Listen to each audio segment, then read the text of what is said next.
Okay, Assalamu alaikum warahmatullahi wabarakatuh. My name is Hasan Patel. I used to work for the BBC and AlJazeera many years ago. Now I'm leading communications for the University of Birmingham. Something that the group were discussing recently a lot was the sharing of unverified content, unverified news, and more or less fake news, which, to be fair, we've all received, and no doubt many of us have even forwarded on without actually checking the facts for it. So what is fake news? Well, according to the Oxford Dictionary, it's a false story that appears to be news, spread on the internet or using other media, usually created to influence political views or as a joke. I would modify this to actually say usually created to influence views or as a joke. We've seen recently a surge of information, and fake news was more linked to political campaigns, for example, in the past, but this is the first time a health issue has come to the forefront, and where so much information is out there that we can't exactly clarify what is right and what is wrong. And at the end of the day, for example, in any presentation, if someone sees something like this, how can you verify it or not? Don't believe everything you read on the internet just because there's a picture with a quote next to it, quoted by Abraham Lincoln in 1860. Okay, an example of fake news, but it's trying to get that point across that these days we can't exactly separate what's fake and what's not fake. So I'm going to give you a few examples of fake news. I'm not here to malign any individual or name and shame any person per se, but just show examples and then show how we can combat that and what we should do as well. I've just got a, sorry, apologies there. Let me just put it back up.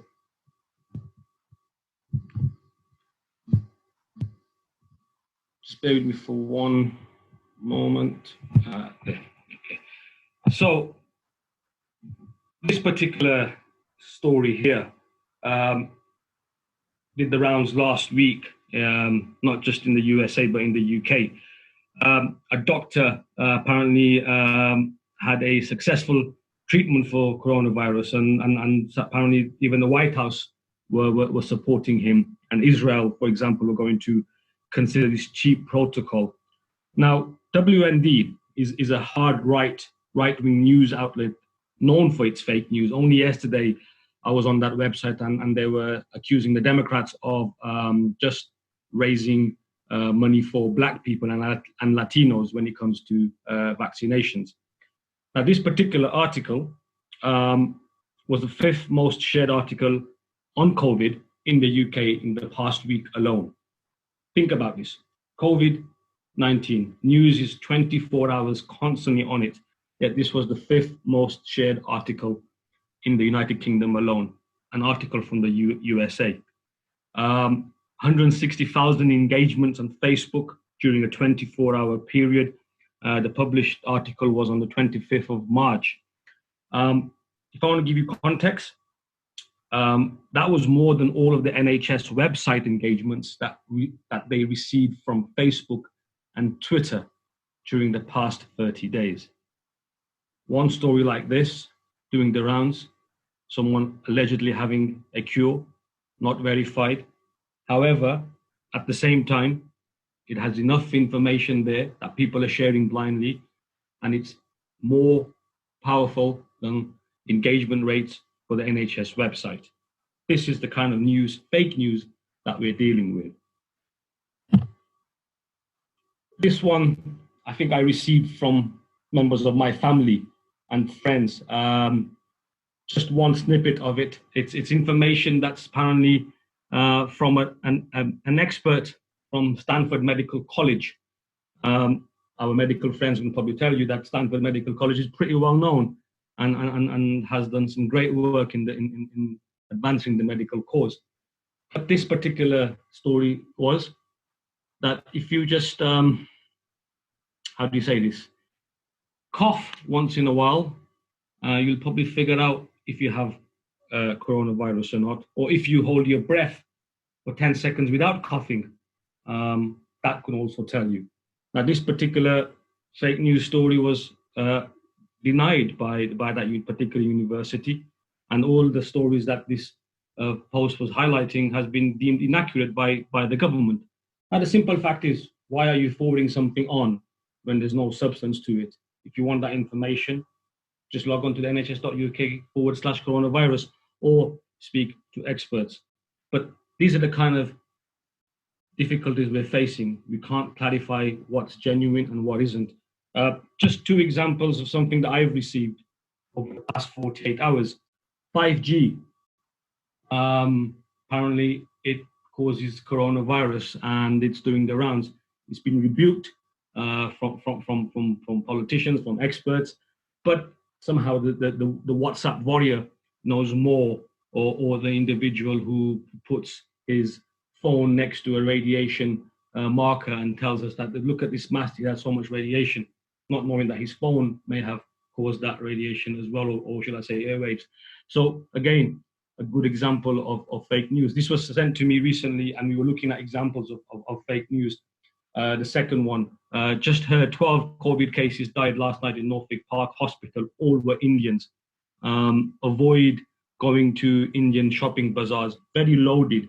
You would always find particular comments, statements very loaded, and that's something that I'll probably mention later on as well.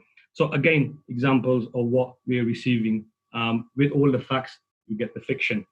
This something, I'm not going to play the video, but this was a video that was shared last week, and it's allegedly a mosque in the Small Heath area of Birmingham. People were coming and going, coming in and out of a particular mosque, and this was doing the rounds, and it got actually coverage in some of the local media, but on the social media, it just flew everywhere. Now, the fact was, this was not true. This particular film was done before the date that it highlighted, and actually that particular mosque was in lockdown and has been shut since, if not before, the 23rd of March. But the pressures that this kind of fake news then causes is that it gets journalists involved, it gets the policymakers, politicians, the police involved, and then resources that can be focused elsewhere are just wasted on these particular stories to rebuke. So West Midlands Police had to issue a statement saying that this footage was filmed in Small Heath. However, at the same time, they can confirm that the mosque has not since been opened since the restrictions was announced last Monday, 23rd of March. But again, forwarded on blindly. The number of people that send me this, have you seen this? Have you seen this? No facts whatsoever. So we have all these elements of fake news. How can we deal with fake news? And that's the difficult thing. However, some basic things to consider. When you receive something, consider your source. Is it a news story? Is it a random share? Has it been attributed to any particular organization? If information is true, it always comes from a valid source. What are valid sources? The World Health Organization, Public Health England, NHS England, BEMA, MCB, verified individuals or organizations who have some weight in what they're saying, rather than my cousin or my friend down the road. Now, these bodies, their job is to basically provide information, collate information, interpret data, and give us the right news, rather than just stuff sent about how to goggle and you'll be fine, for example. Avoid tabloids and news sources which are known to be inflammatory. Breitbart, WND, these kind of conspiracy theorist websites, for example. Also check where it was published, check the language, look at loaded terms. For example, the WhatsApp message where it highlighted avoid Indian bazaars. That's a loaded term. It's basically saying Indian people or Muslim people, to a certain degree, are the carriers of COVID. Number two, cross-check.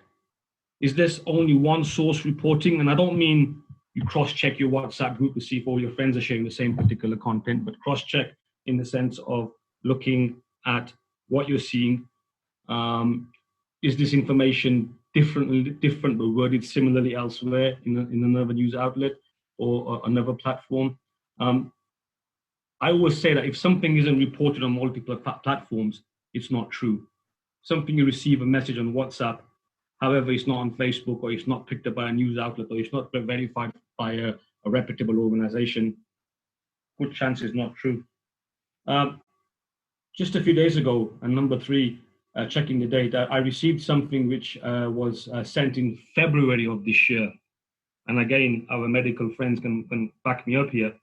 COVID-19 is an evolving illness. It's a disease which is new in a lot of aspects, but it's evolving. And treatment options, diagnostic criteria, health policy have all changed so much from February to March to April, and no doubt it will change again. So what may have been relevant sometime in February may not be relevant today. So again, check your news, check the date, check when it's done. Now, for someone who used to work in news, I can honestly say one thing to you. The headline is what matters. That's what pulls people in. Even in the comms perspective, it's what pulls people in. And shock does sell. That's a fact. The media is designed to get you to click, read, engage based on its headline. But do me a favor, read the full story. Don't just look at the headline. Don't just look at the person getting carried away in a video. Verify. There may be some element of truth, for example, in some of these messages. However, there could also be a lot of false as well. So look beyond the headline. Look beyond the first 5 seconds of a video.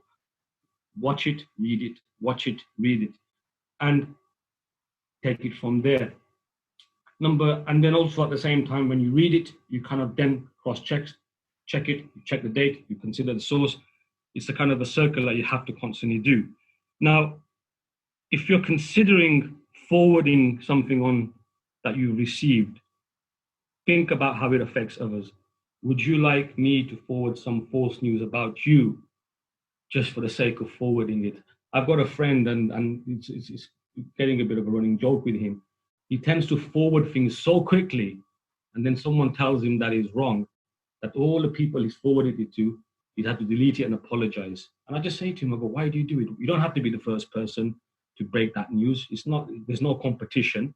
It's just being factually correct. So if you are considering forwarding to others, ask yourself some questions. Is this information helpful or hopeless?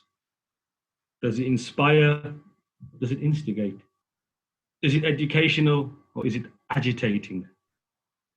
The aim is to help others by sharing information, to share knowledge, not to make the information overload worse. And for example, sadly, my hometown of Walsall, recently we've lost a sister who passed away. She was a nurse just a few days ago, and we've seen the news coverage about it. But last Sunday, we were receiving messages that she'd passed away. And the irony was, one of the imams of the mosque was on the phone to her brother or her husband, not quite sure, and he had to call back to say, I've just received this news. And he said, well, no, she's still alive. She's in ICU. Please pray for her. But the damage it can cause to individuals, the damage it can cause to any aspect in this particular time is very, very detrimental. And finally, and this is something that I do, and I'm not embarrassed about this, call it out. If something is fake and you receive it and you know it's fake, and you've done your due diligence, go back to that person, tell them this is wrong. Whether it's in a WhatsApp group, whether it's amongst friends, of course, in a respectable way, rather than being personal, but call it out, because you can stop the spread of misinformation, which at this moment in time, we're seeing constantly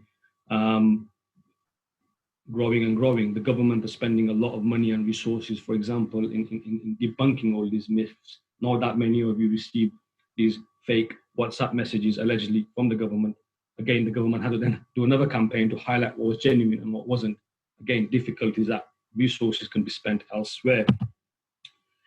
Now that you've seen this, and this is just a kind of a summary of what I've just said, consider the source, cross-check it, check the date, read beyond it. Don't just forward any and every message.